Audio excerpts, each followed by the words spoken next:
připravena, můžeme začít. 10 nejromantičtějších míst světa. Začneme klasikou. Hlavní město Francie, Paříž. Závoj? Beru. Vlečku? Beru. Flikry? Beru. Šlehačku na dort? Beru taky.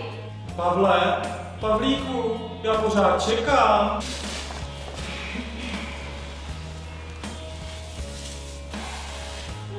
Prostě, proč jste se přihlásila do kurzu? Já na to mám. No protože na to má. A i když to na mě není na první pohled zřejmé, dávat se budu taky poprvé. Já jsem Jana a jsem tady, dalo by se říct, omylem. Omylem. Ano, protože já jsem se vdávala tak dávno, že už mi někdy přijde, že se to ani nestalo. Pane Marku, pojďte. Dobře, jsem Marek a jsem tady kvůli registrovanému partnerství.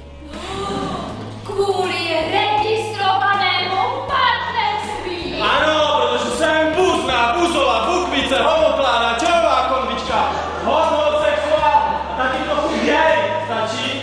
Úplně. Prosím vás, že to nakonec ani nebolelo, že? A mohu se vám svěřit s něčím já. Vy to určitě pochopíte.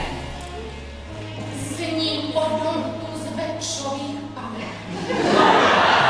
No, když existujou laserové operace mozku, lux, co vyluxuje celý byt a penisy zabíječkou, proč by nešel do večrových panenek? Ono, manželství, to je totiž ta nejméně výhodná smlouva a zároveň nejvýhodnější, kterou můžete pořídit.